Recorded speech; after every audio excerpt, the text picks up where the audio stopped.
no programa de hoje. Entenda como reequilibrar as energias do seu companheiro através do Reiki. E será que os animais podem nascer com síndrome de Down? O Canal Pet conversou com o médico veterinário e trouxe as informações para você. Nem pense em oferecer ossos pequenos ou aqueles que se quebram com facilidade. E os espaços pet friendly são assim. Você aproveita um cafezinho e ele aproveita os novos amigos. Esse é o seu Canal Pet de hoje que está no ar.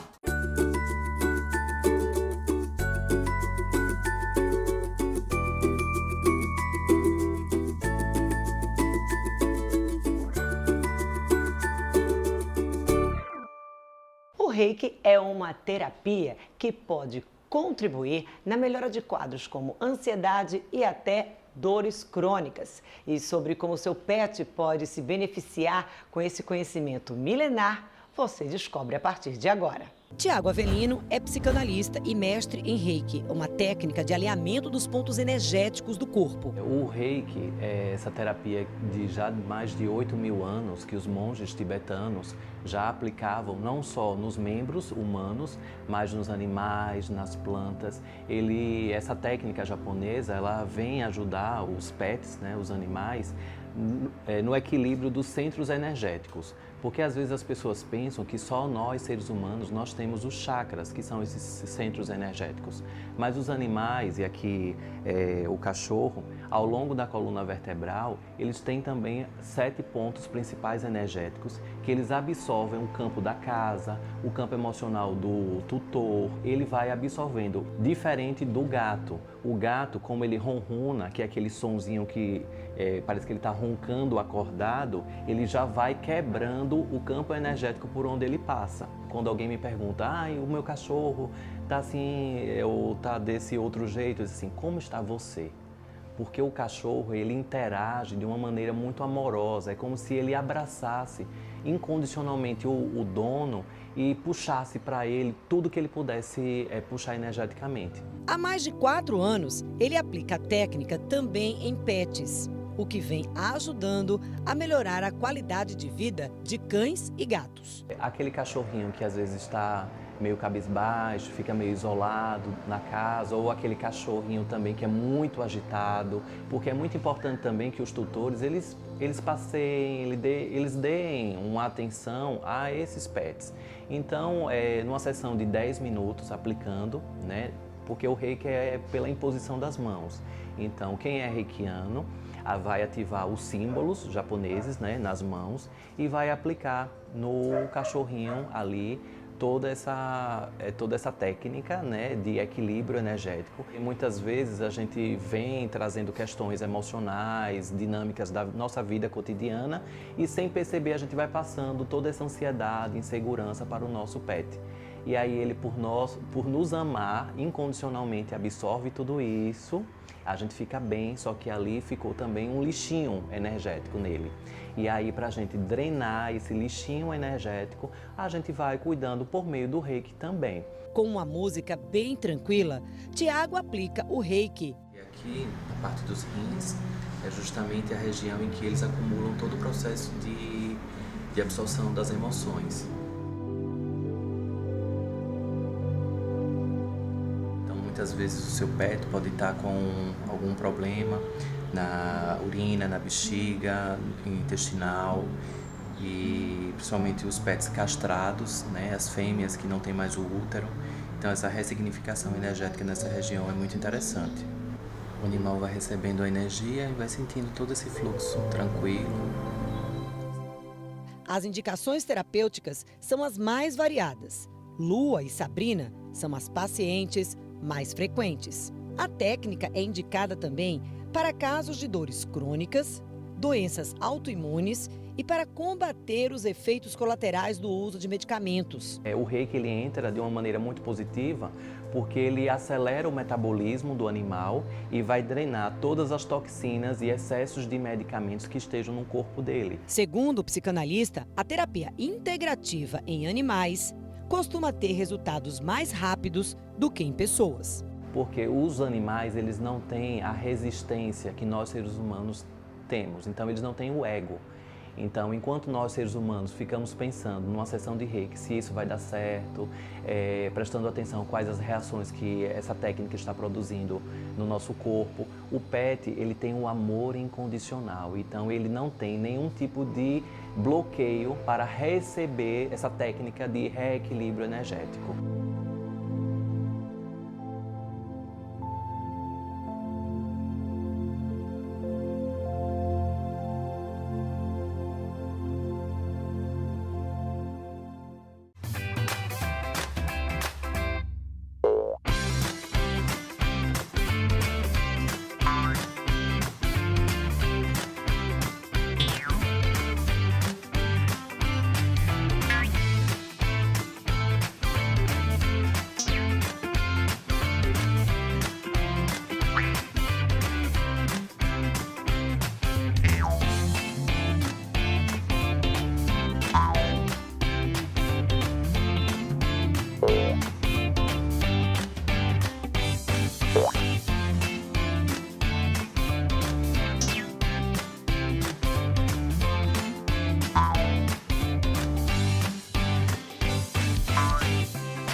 O Canal Pet traz agora um alerta. Alguns ossos oferecidos aos animais de estimação podem causar engasgo e até obstrução, sem falar no risco de complicações graves. Se você tem o costume de oferecer, é bom ficar atento ao que diz o especialista. Eles são lindos, fofos, brincalhões, mas não podem ver comida. E se for osso, então, cuidado! O Canal Pet buscou a ajuda do veterinário Tiago Rego Guerreiro para falar sobre o assunto, que gera muita controvérsia. O osso, de uma forma geral, não é que eu seja totalmente contra, né? Mas tem que ter restrições com respeito ao osso, né? Mas é fato, osso e pet juntos pode acabar em problema, tanto para cães quanto para gatos. Osso de galinha não deve dar a seu cachorro, nem a seu gato, certo? O osso de galinha ele é pontiagudo, ele se facela facilmente, vira pequenas fagulhas que podem penetrar no esôfago, no estômago, no intestino e acabar matando seu animalzinho. Então, osso de galinha não. Se for para dar um osso, que dê um osso de bovino grande, que ele não consiga engolir. E foi um osso que levou o veterinário a um atendimento complexo recente. E foi difícil. Uma vértebra da coluna do carneiro. Não foi a parte do rabo, né, que é menor, foi daquela parte do tórax. E a proprietária relatou que achava que ele tinha engolido, né, já tinha 10 dias. Ela conseguia alimentar com líquidos, ela dava leite, ela dava água de arroz. Ela me disse que líquido passava. Só que aí, com o tempo dos 10 dias, foi edemaciando aquela área e não passava mais nada. Aí ela me procurou e quando chegou aqui eu disse, olha, eu vou tirar, mas há uma grande chance de o local estar necrosado. Que significa? Muito tempo ali, o osso pressionando para a corrente sanguínea e aí o tecido começa a morrer. Ou simplesmente vai estar uma ferida feia no local. Poderia ter perfurado o esôfago, né? E dar uma sepsemia, que é a infecção generalizada. No raio-x dava para ver que o osso estava bem próximo do coração. Então, ele já tinha necrosado um pedacinho. Quando eu tirei, eu verifiquei depois, né? E aí, quando eu tirei, que verifiquei, estava bem no local do coração. Então, ele podia ter perfurado o esôfago e ter perfurado o coração, né? E esse tipo de caso não é raro. Peguei um caso de um gato aqui que chegou, a dona me falou que tinha uma ferida, eu fui limpar a ferida no pescoço, aqui nessa região, já estava com um tecido necrosado, e aí, quando eu passei a máquina, eu senti uma coisa dura. E aí eu fui olhando melhor, assim, fui limpando e consegui ver que era uma pontinha de um osso que eu consegui puxar com a pinça. já tinha uma área de necrose e aquilo ali já devia estar há muito tempo. Você tem quase certeza que engoliu, acho que o raio-x seria a primeira opção, né? Procurar o veterinário de sua confiança e aí fazer o raio-x para ver se realmente está ali o corpo estranho, né? Se for osso, no raio-x aparece. E se você percebeu, procura urgente um profissional. O atendimento tardio só piora o quadro. Em alguns casos, a retirada pode ser pela endoscopia. A anestesia tem que ser geral, inalatória e o animal entubado, para evitar que durante o procedimento, ele aspire alguma coisa, né? Ele aspire algum líquido que venha do estômago na hora da retirada do objeto. Já tirei plástico, sandália, um bocado de coisa, mas assim dá para a gente ver também com a endoscopia as doenças que os animais têm. Em outros casos, a depender da demora, só cirurgia. O cachorro estava normal, não apresentava, ele não babava, que é a cialorreia, né? Ele comia normalmente e ele estava normal. Então ela achou que tinha sido um alarme falso, que não tinha engolido, que ele tinha perdido essa borracha, o filho dela. E aí essa borracha saiu do estômago e passou para dentro do intestino e trancou tudo. Veio para cá, eu tentei tirar, não consegui com a endoscopia, tive que fazer a cirurgia aberta, porque ele não se deslocava do intestino. Ele chegou numa região e virou tipo uma rolha. E ele não ia nem para frente nem para trás, eu não tive como tirar. Aí eu tive que fazer a cirurgia mesmo, na mesma hora do procedimento. Então, fica alerta. Porque hoje em dia nossos cachorros e nossos gatos são filhos, né? Se passar por isso, você não vai se perdoar. Ah, eu dei e aconteceu isso, perdi meu filho por causa disso, né? Então, se der um osso, eu tinha dito que restrições. Um osso de joelho, de boi, grande, que não solte pedaços, né? Eu tenho um Rottweiler, eu queria dar um osso de joelho. Beleza, dê o osso de joelho, mas fique de olho. Vai que ele consiga quebrar aquele osso, né? E soltar um pedaço que ele engula.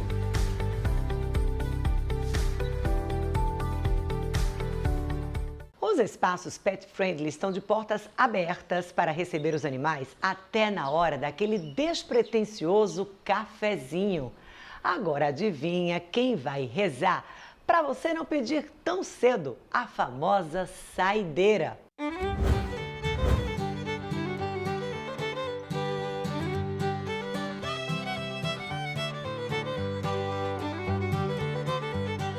Sandy adotou Dior Saraiva Sushi há 1 ano.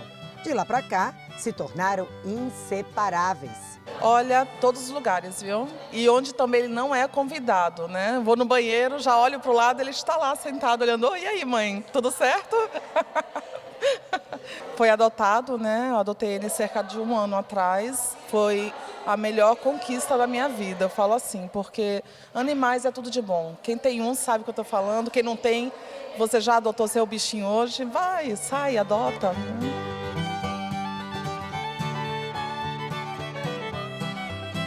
Na hora de sair e encontrar locais pet-friendly é prioridade.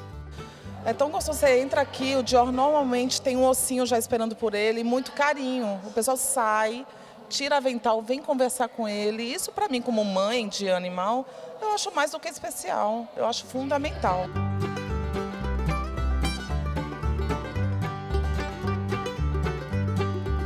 Foi pensando nessa comodidade e nas dificuldades que passou com os próprios pets que Camila resolveu abrir este café pet friendly. Na realidade, eu sou cachorreira e a minha ideia era, se eu não pudesse trazer as minhas, não servia para mim trabalhar.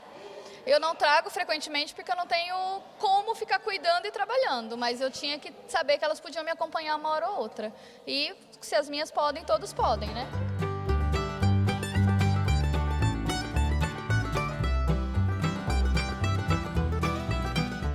Camila é tão adepta do mundo pet que vai mudar de endereço por conta das proibições do prédio onde mora. Na verdade eu tô mudando porque na minha tem uma convenção de condomínio que eu não posso descer no elevador com as minhas crianças.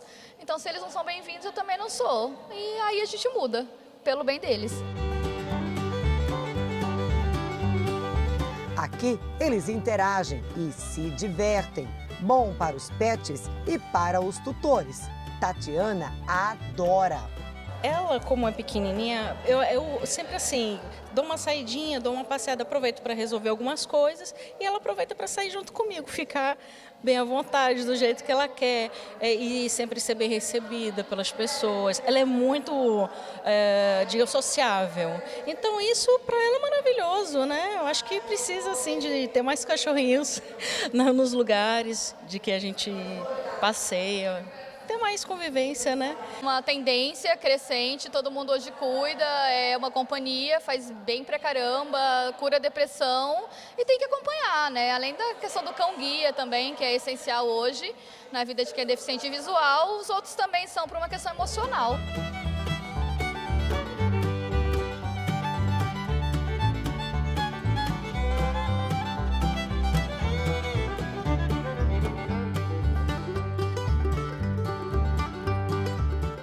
Sim, a gente tem o petisco, a gente tem a água. Se acontece de fazer um xixi ou outro aqui, que às vezes acontece, a gente limpa. Eles não têm acesso à parte sanitária, de cozinha e preparação de alimentos, mas aqui no salão eles têm livre movimento, eles ficam à vontade aqui.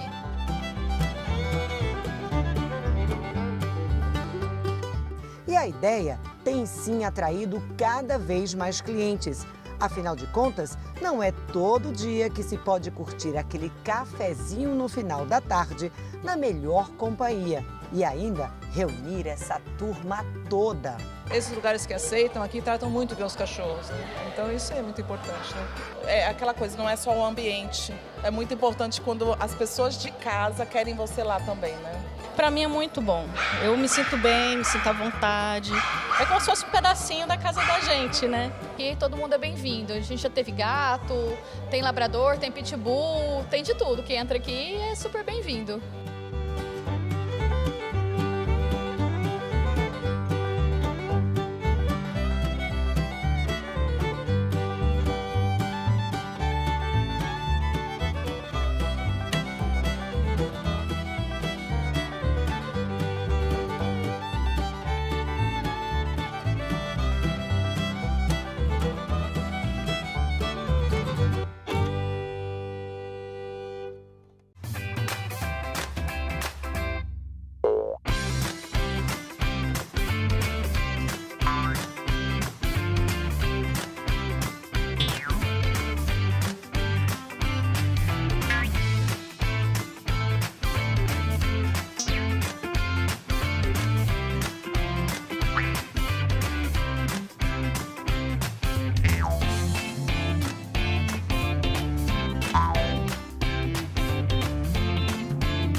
Ao contrário do que muitos tutores acreditam, não há comprovação científica de que animais possam nascer com síndrome de Down.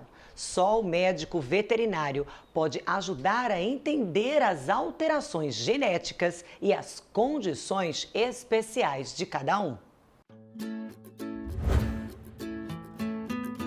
Alice tem 12 gatos. 11 deles apresentam algum tipo de deficiência. Tem uma gata cardíaca, tem problema de epilepsia, tem problema de ansiedade, tem uma deficiência física. Uma delas é Tantan, que sempre chamou a atenção pelos traços físicos. Então, ela tem os olhos arredondados, a parte da íris dos olhos dela não fica parada de forma alguma. O comportamento também é diferente dos outros. Ela quando nasceu, o comportamento dela já foi bastante diferente. Não, se isolou praticamente, nem com os irmãos ela conseguiu conviver, ficava lá no cantinho dela. Ela tem alterações de humor, ela de vez em quando ela fica muito arisca, briga com os próprios irmãos. Então eu fiz tipo um trabalho de uma psicologia, né, trazendo para junto, para ela se acostumar comigo, porque nem com as pessoas dentro de casa ela queria chegar junto. Tantã pariu 6 filhotes e 2 nasceram com os mesmos traços e problemas de comportamento. E como esses 2 foram adotados, os donos falaram comigo posteriormente, né? Dizendo que tem um que ele até hoje ele só vive correndo, rodando ao redor do rabo, tentando pegar o próprio rabo. E o outro tem o mesmo comportamento dela, só quer ficar isolado, não quer se socializar, tem medo de tudo e de todos. Surgiu então uma dúvida. Eu desconfiei, assim, por tanto pessoal falar que síndrome de Down, eu disse, não, eu acredito que minha gata tenha isso. Foi quando eu levei para o médico, né, e ele disse que ela tem uma alteração genética. Sobre a dúvida frequente entre os tutores, o médico veterinário Elton Luiz alerta: é um equívoco. O que ocorre é uma trissomia também nos cromossomos do felino, em geral, que se assemelham à síndrome de Down, mas não é considerada síndrome de Down. Como não há uma questão de comprometimento da saúde do animal, o acompanhamento veterinário necessário é o de rotina para todos os animais, independentemente dos traços diferentes. O probleminha dele, que não é considerado um problema, é você respeitar ele, como a gente tem que respeitar todo animal. Sendo que ele tem as diferenças dele, lógico. Ele vai querer ficar quieto, ele só vai falar com você quando ele quiser falar com você. A interação em si vai partir dele. No momento que a gente tente pegar, às vezes ela vai aceitar e muitas vezes ela vai querer sair daqui, ela não fica. O veterinário conhece bem essa desconfiança, porque tem uma gata convivendo no consultório que tem os mesmos traços diferentes. Ela chegou aqui na clínica abandonada, e ninguém conseguia pegar, e eu, por muito tentar, consegui fazer um pouquinho de amizade com ela, e hoje é minha companheira. Ela não sai daqui do consultório de forma alguma. Independentemente da aparência, é cuidar bem, redobrar a atenção com o comportamento do animal e seguir a rotina com muito amor. Não altera a expectativa de vida, não altera a fisiologia do animal. Tudo funciona normalzinho, como qualquer outro animal.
A edição de hoje vai ficando por aqui, mas você sabe, todo o nosso conteúdo fica disponível lá no nosso canal do YouTube. Acesse, assista e compartilhe.